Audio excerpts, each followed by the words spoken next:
aí, tudo bem? Eu sou o Márcio Barros e esse é o Metrópole, um podcast especializado em Curitiba, região metropolitana.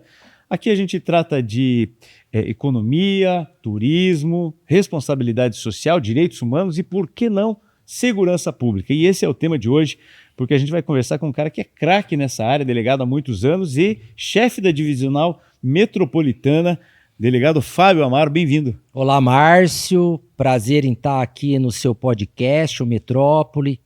Satisfação em revê-lo, a gente tá aí se vendo novamente, colocando o papo em ordem, né, Márcio? Fazia tanto tempo que a gente não conversava e uma satisfação estar aqui, poder trazer um pouquinho desse aspecto da segurança pública para os seus seguidores. Muito legal. A gente já se conhece há muitos anos, né? Você na polícia e eu na imprensa, e a gente se encontrava às vezes no local de morte, às vezes numa outra coisa. Então eu já te conheço há bastante tempo, mas eu quero saber como que o Fábio Amaro se apresenta para quem não te conhece. Pois é, eu sou de São José do Rio Preto, interior de São Paulo, né, Márcio? Vim de Rio Preto para o Paraná há cerca de 25 anos. Estou aqui já há bastante tempo em Curitiba. Minha primeira comarca de lotação aqui no estado do Paraná foi Palmital, ali no interior do estado, perto de Guarapuava. E aí acabei, então, traçando a minha trajetória na segurança pública aqui do estado. Passei por diversas unidades ali de relevância.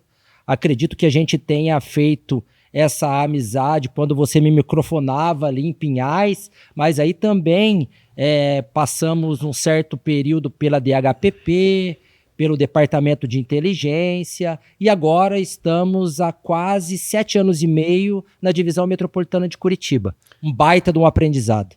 Quanto tempo na polícia já, doutor? Ao todo, 26 anos, Márcio. Eu tenho 25 aqui no Paraná e tenho 1 ano e meio de delegado de polícia em Minas Gerais. Mas antes de ser delegado e da Polícia Civil, teve uma passagem em outras forças de segurança, não foi? Isso, não, eu fui policial civil em outro estado. Ah, ok. Que foi em Minas Gerais, quando assumi como delegado de polícia. Aliás, eu era o mais novo do meu concurso público. Fui delegado de polícia com 23 anos de idade. Assim, não sabia muito da vida. Meu primeiro emprego depois de ser estagiário foi ser delegado de polícia. E a gente foi aprendendo, como diz a minha sogra, aos troncos e barrancos. Caindo, levantando, e é assim hoje que a gente está cascudo e pronto para a guerra. Ainda estamos motivados, estamos determinados, e o que nos derem de missão a gente vai cumprir. Muito bem. Eu sempre pergunto aqui para os entrevistados se esse era o seu sonho de menino, porque a gente já recebeu aqui, por exemplo, o cara que falava, o meu sonho era trabalhar com um caminhão, e hoje ele trabalha com um caminhão numa oficina, tal.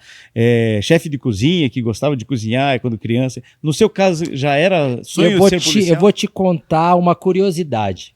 Então, quando estava fazendo faculdade na PUC de Campinas, nós fazíamos várias visitas guiadas para que a gente pudesse nos direcionar em relação ali à profissão que iríamos seguir. Eu já fazia faculdade de Direito, e aí a gente fazia visita a fóruns, a gente fazia visita no Ministério Público, e em um dado momento nós fomos fazer uma visita guiada a uma delegacia de polícia.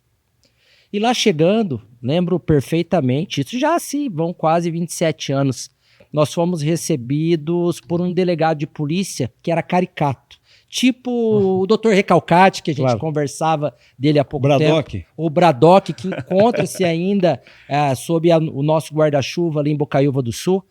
E então a gente foi recebido por um delegado que chamava-se Rocha. E aquilo me marcou bastante, porque a gente, quando faz faculdade, não tem acesso ainda às informações de como efetivamente se dá ali a questão da profissão. Concretamente, digo, né? Porque a gente está ainda na época de estudo, a gente está verificando ali que caminho seguir. Em dado momento, a gente estava em um grupinho de 6, 7 colegas ali de faculdade, e a gente notou que o Rocha não tinha uma arma de fogo. A gente achou curioso aquilo, mas como assim um delegado de polícia e não tem arma de fogo? E a gente perguntou, na verdade foi eu que perguntei para ele. Falei, doutor, muito muito me espanta o senhor dentro desse ambiente, um monte de preso gritando, uma bagunça terrível, porque naquela época ainda a delegacia de polícia ela custodiava presos lá no estado de São Paulo. E aí muito me traz ali, de certa forma, um temor de estar aqui com o senhor, esse monte de preso gritando, e a gente não vê uma arma de fogo. O senhor anda armado? Daí ele levantou a perna assim, Márcio, e mostrou aquele canela seca que a gente fala, que é o 38 cano curto, e aquilo, desde aquele momento, Márcio, eu fiquei apaixonado pelo Rocha, cara, bom, assim, no aspecto bom da palavra, né? E aí, então, acabou que eu, por conta desse cara, acabei me direcionando para a Polícia Civil. Chegou a contar isso para ele já depois? Não falei ainda, mas quando achá-lo, se possível for ainda, e se ele estiver vivo, eu quero mandar o episódio do seu podcast para ele saber que legal. Que foi por conta dele que eu me transformei em policial civil e delegado de polícia. Essas referências são importantes, né? Demais, Márcio. Isso aí, ele acaba forjando a pessoa. Né? Essa questão de forjar, a sua trajetória, ela é enriquecida a cada dia. Então, o policial que é hoje lá divisional, ele não é exatamente o que vive hoje, mas é o que foi construído durante esses 27 anos, não é isso? Sem dúvida, a gente acaba criando uma musculatura muito grande. São nas dificuldades que a gente aprende, né? Então, assim, quando nós nos conhecemos, você microfonava para o SBT, se não me falha a memória, e aí eu estava em Pinhais. Você foi diversas vezes me entrevistar, inclusive em rebeliões. Não sei se você se recorda, teve uma rebelião ali em Pinhais, que naquela época também a Polícia Civil custodiava presos, isso em 2009 a 2013 que eu passei por Pinhais, e o meu superintendente, que é o policial de confiança do delegado, ele foi baleado naquela oportunidade, tomou um tiro no pescoço, o meu plantonista também foi baleado e ficou sequelado, inclusive morreu em decorrência dessa rebelião, e isso tudo foi me forjando, né? Então, são experiências que a gente gosta de esquecer, claro, né? Que a gente quer que nunca mais ocorra novamente, mas são experiências que vão nos dando casca, né? Hoje, eu não me sinto aí com receio de ocupar nenhum cargo, nenhuma missão que me delegarem no âmbito da segurança pública, porque a gente vai fazendo a nossa trajetória, vai engrossando o nosso currículo, e são essas experiências que acabam nos fortalecendo no sentido de criar ali bastante musculatura para aguentar esse meio, que é um meio assim bem difícil, não é fácil. A gente vê muita coisa ruim, Márcio, muita coisa ruim. Não, e como mudou a segurança pública, né, doutor? Eu entrei na imprensa, no jornalismo policial em 2000, me formei em 2001 eu comecei a cobrir o jornalismo policial, então já se vão 25 anos. Mas como mudou, né? Os números mesmo mudaram, né? A gente tem uma redução significativa. Hoje mesmo, né, Márcio, nós fizemos uma reunião com os delegados da região metropolitana. Nós tivemos um concurso em 2020, que inclusive eu fui o presidente da comissão de concurso, e acabou-se então que nós qualificamos 400 delegados no cadastro de reserva para serem chamados. E hoje nós fizemos uma reunião com parte desses delegados que foram designados para a região metropolitana. E veja, eu estava em um auditório com 34 delegados. Quando eu assumi a região metropolitana como divisional em 2019, eu tinha 12 delegados. Caramba. Desses 12 delegados, 5 já estavam no abono de permanência. O que é abono de permanência para o seu seguidor entender? É aquele delegado de polícia que já tem tempo para aposentar. Então, se eles decidissem aposentar em um momento específico, durante a minha gestão, no início ali da assunção da divisão metropolitana, eu ia ficar com 7 delegados para tocar uma população de 2 milhões de pessoas. Então, hoje a gente está com um efetivo bem interessante, não é o ideal, mas é o possível para se fazer um bom trabalho.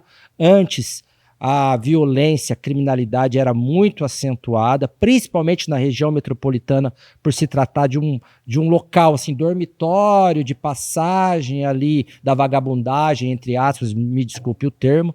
E hoje, assim, a gente está observando uma quebra de paradigma. Então, a violência tem caído, isso se expressa nos números absolutos de homicídios, que nunca o estado do Paraná teve tão poucos homicídios em números absolutos. Então isso reflete também a melhoria na segurança pública, na estruturação, no perfil do servidor que hoje é aprovado num concurso público. Nosso concurso público, em 2022, Márcio, ele teve 100 mil inscritos para 2.000 vagas. Então, muita gente. Então, assim, essa qualificação, ela nos traz aí a certeza de que o Estado do Paraná, de que a Secretaria de Segurança Pública está no caminho certo. Eu lembro, analisando os números, né, eu sempre gostei muito de números, até porque eles não mentem, né? A gente tem um reflexo exatamente, por exemplo, o número de homicídios, não tem como você aumentar ou diminuir, né? São entradas no IML.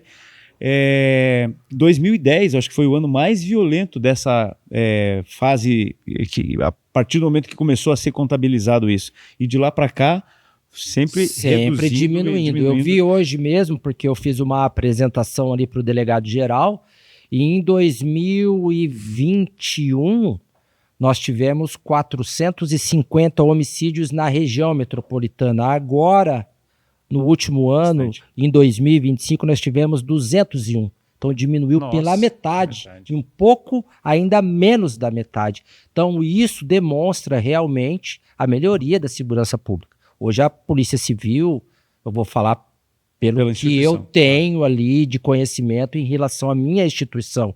A gente não tem que se preocupar mais com a tutela de presos. Hoje você flagranteia alguém, esse alguém já é removido, o DPEM já recebe e a gente não tem mais essa muleta, porque assim, de certa forma, Márcio, o que acontecia era o seguinte: a Polícia Civil, ela não demonstrava ali a sua competência porque ela ficava amarrada, ela ficava engessada cuidando de preso. Isso também era muleta para policiais ruins, policiais que não tinham interesse na melhoria da atividade policial, melhoria na Polícia Civil. Então eles utilizavam esse instituto do preso de muleta para não trabalhar. Sim. Hoje em dia, o servidor não pode mais dizer que cuida de preso. Então, ele tem que entregar. Não, hoje ele tem que entregar um serviço de qualidade, hoje ele tem que ir para a rua, não fazia sentido vagabundo, mesmo, né? Não fazia nenhum sentido. Eu lembro daquele caso lá do superintendente de Campo Largo, né, que morreu Gogola, né? Gogola, né? Sim. Era o Juscelino e o Gogola. Isso. Eu acho que o Juscelino se aposentou e o Gogola foi assassinado levando uma preso tragédia no dentista. No dentista, uma tragédia. Aquilo assolava, era o Chagas ali, o cancro da Polícia Civil, e graças a Deus, a partir da gestão desse governador ali, se tomou uma atitude decente no sentido de resolver esse problema. Muito bem. A divisão metropolitana, é só metropolitana ou pega o litoral também? Não. Nós pegamos só a região metropolitana. São 28 municípios, são 13 comarcas, são 2 milhões de habitantes debaixo do nosso guarda-chuva. Muita gente. Então, assim, nós temos hoje, nas delegacias de polícia, por exemplo, de Pinhais, Piraquara, Fazenda Rio Grande, Araucária, Campo Largo, todas com 3 delegados de polícia. Nunca se teve um efetivo tão interessante. Antes era um delegado que, além do que, quando estava de plantão, tinha que pegar e atender 24/7, não tinha o descanso ali legal e, enfim, hoje em dia a gente observa aí que esse efetivo, ele veio ali ao encontro da necessidade da segurança pública do Estado e esse efetivo, ele está fazendo a diferença. São José dos Pinhais, acho que tem até a Delegacia da Mulher e do Adolescente também, né? Isso, além hoje nós temos lá em São José 2 delegados de polícia na Delegacia da Mulher e 4 na regional. Então hoje nós estamos com 6 delegados de polícia lá. Nunca teve esse efetivo. Assim, ó, eu entrevistei aqui o prefeito Helder Lazarotto. De Colombo, né? De Colombo. Aí ele falou, poxa, quando as notícias vêm da região metropolitana, são tragédias, né? Então, por exemplo, as pessoas lembram Colombo como sendo um lugar violento. E lá muito se reduziu por conta do trabalho, né, das forças de segurança, criação da Guarda Municipal. Isso é um aspecto importantíssimo. Eu quero tocar nessa questão da Guarda aqui também, mas assim, as coisas estão acontecendo na região metropolitana, ela está mais segura, né? A gente precisa que os veículos de comunicação, então até uma dica aí, né, para os veículos, abordem outros temas da região metropolitana. Não se concentre só na falta de Eu segurança. vou fazer um recorte para você, Márcio, por conhecimento de causa. Então, nós temos Almirante Tamandaré, correto? Almirante Tamandaré era uma cidade muito violenta. Não que ela deixou de ser, mas nós tivemos ali a criação da Guarda Municipal no ano passado. Nós caímos no número de homicídios, em números absolutos, de 40 homicídios para 13. Nossa. Aí você vai me falar, tá, não é só responsabilidade a diminuição de números absolutos da Guarda Municipal. Claro que não. Claro que não. Mas esse trabalho fator de importante. integração de forças via o homicídio, a gente já trabalhou no homicídios, então a gente conhece isso de carteirinha. O homicídio é um crime de oportunidade. Basicamente de oportunidade, ou seja, o vagabundo, ele vê a pessoa que ele quer ali ceifar a vida, que ele quer assassinar, não tem nenhum policial do lado, não tem uma viatura com o giroflex ligado, ele vai lá e vai matar o cara.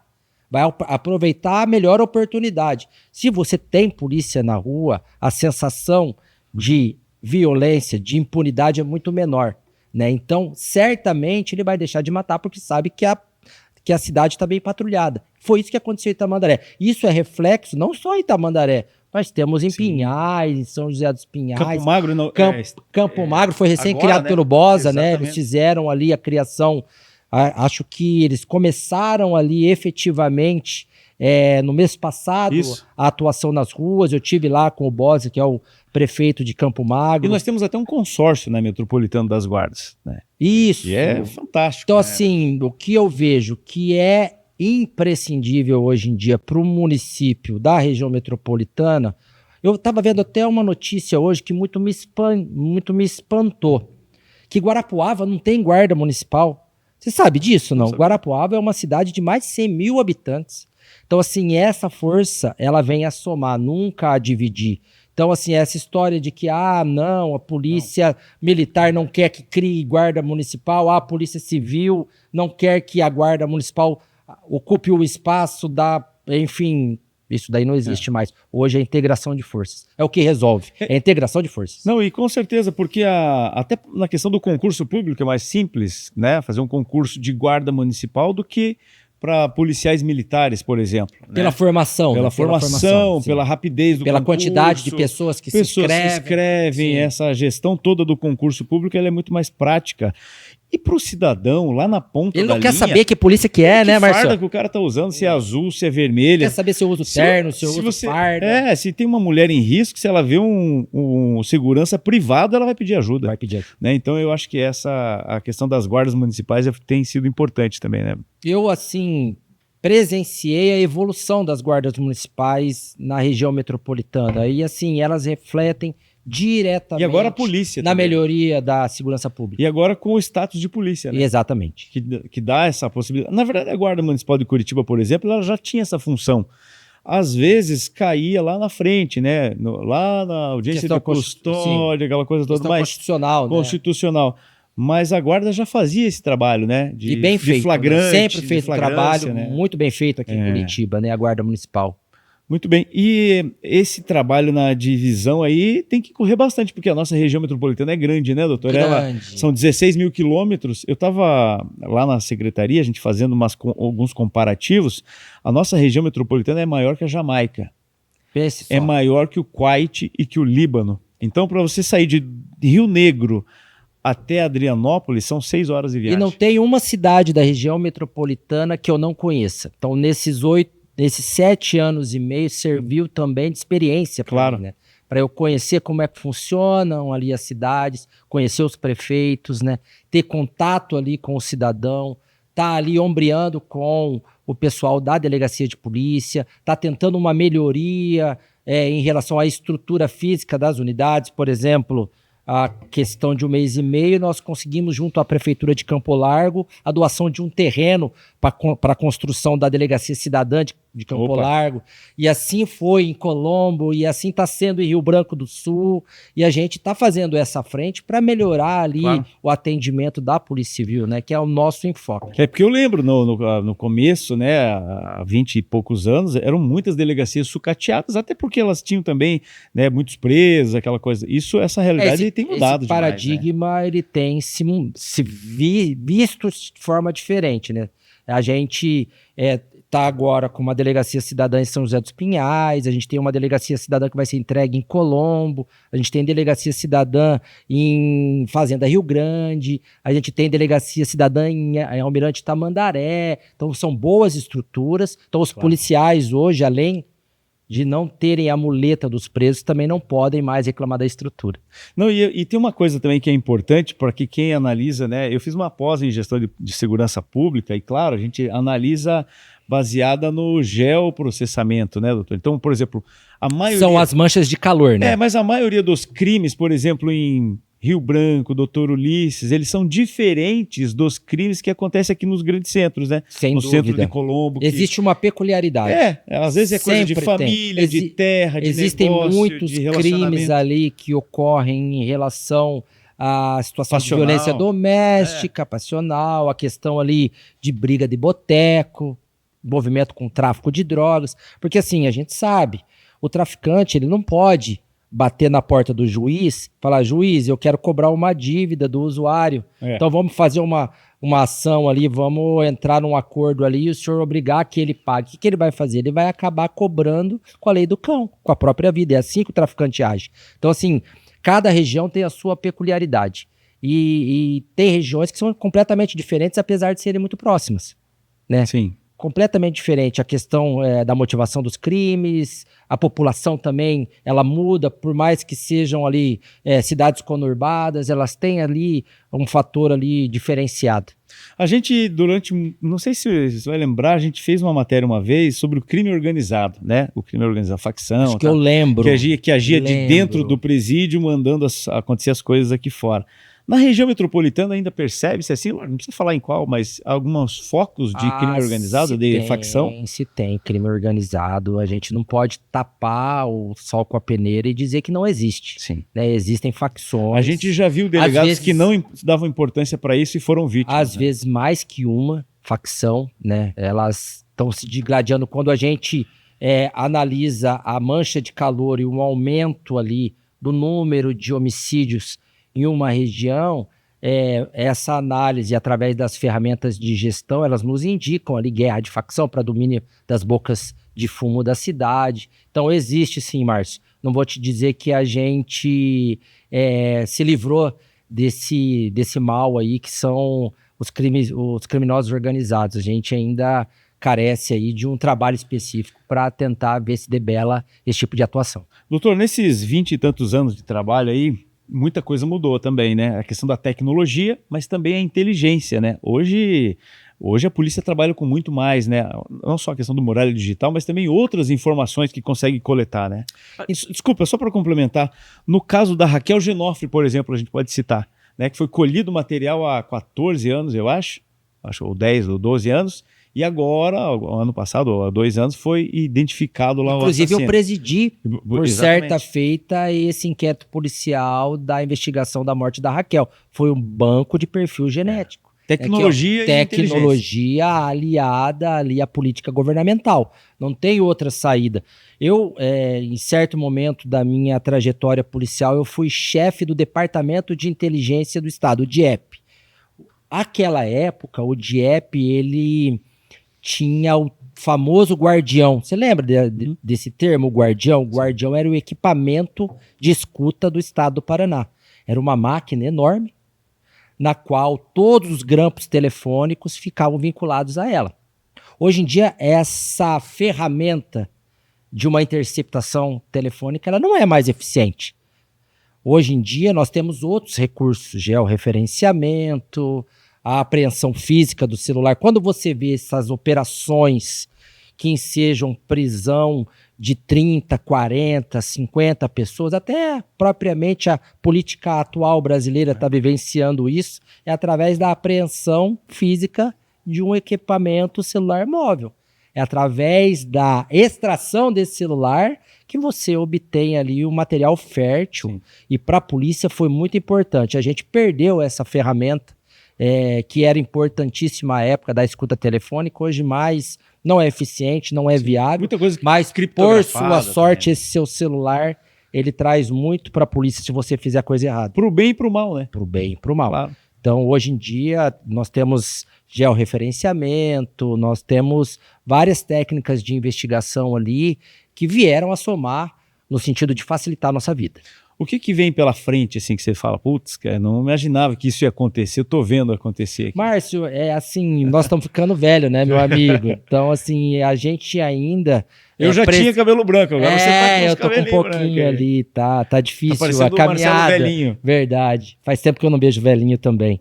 E assim, é tudo novidade. Cada hora vão se criando ferramentas de inteligência cada vez mais modernas, né? A gente não sabe aonde vai chegar. E é importante que o governador da vez tenha interesse em investir nesse tipo de equipamento. Na inteligência policial, ela é muito importante. A inteligência policial, ela é fundamental hoje em dia, porque assim, ao mesmo tempo que a gente se aprimora, o vagabundo se aprimora. Ele tem acesso à potência informação, de armamento, tudo. tudo. Então, assim, a gente tem sempre que andar na frente. Esse é o nosso propósito, nosso mantra da polícia. Se aprimorar, estar motivado e sempre pensar à frente. A gente está encaminhando já para o final, mas tem uma pergunta, até porque você passou por Foz, né? Passei por Foz, fiquei 5 anos lá. Então, assim, ó, a gente sempre fala assim, mas tem que combater o tráfico lá na entrada. Não, tem que combater o tráfico aqui na biqueira, porque daí se não tem para quem vender... Qual é o caminho? Você acha que fechar a fronteira não é meio tranquilo demais para entrar? A gente nem tem condição de fechar a fronteira. A fronteira seca é muito grande, a gente não tem servidor suficiente. Mas caminhando para esse lado da tecnologia. A gente sabe que o Paraná é uma passagem ali de tráfico de entorpecentes, a gente sabe que o porto de Paranaguá também atualmente está virando um campo fértil ali para as organizações criminosas transportarem no atacado ali grandes quantidades de droga. A gente sabe que esse corredor da 277 é um corredor ali bastante viável para o escoamento da maconha do Paraguai, que eles produzem maconha lá, passagem ali do Paraguai da cocaína. Mas também. Essa grande quantidade não passa pela ponte da amizade, né? Não, sua grande maioria... Vai passar pelas barrancas. Também passa pelo rio, né? Mas assim, você já foi para Foz, eu já fui para Foz, a gente já passou pela fronteira. Eles não conseguem fiscalizar todos os veículos. Né? É a amostragem.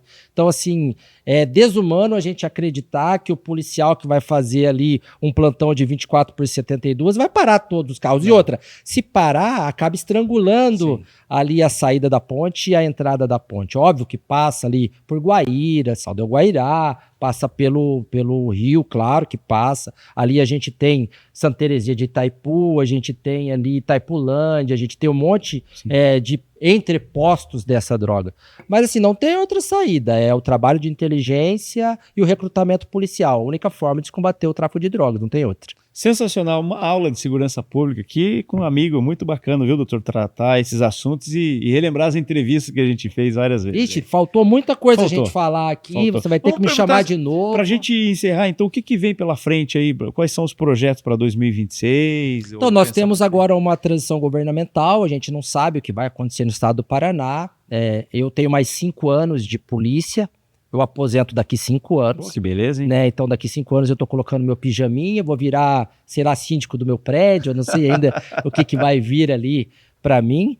E a gente tá ali na expectativa, que quem assuma faça um governo de continuidade. Eu não tô aqui para puxar saco de governador, eu tô dizendo a minha realidade, o que eu vivenciei esses 25 anos do estado do Paraná em relação à segurança pública. E, assim, foi uma virada de chave. Para a segurança pública, assim, não preciso puxar saco de ninguém. Qualquer lugar que me colocarem, eu vou trabalhar. Eu sou bom soldado, não tenho nenhuma preocupação em relação a isso. Mas a polícia, de modo geral, as forças de segurança pública deram uma virada de chave muito grande nesse governo. Sim, ela é referência, E né? a gente espera que continue. Não, é referência, né? A gente se tornou referência, né, para o Brasil. A gente se tornou referência.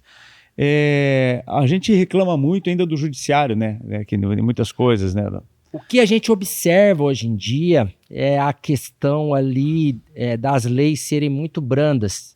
O juiz tem que aplicar a lei, né? É a lei que norteia o magistrado, o homem da capa preta, para fazer o que ele tem que fazer ali em relação à condução de um processo. Agora, dificultou muito o trabalho da polícia essa tal de audiência de custódia. Sim.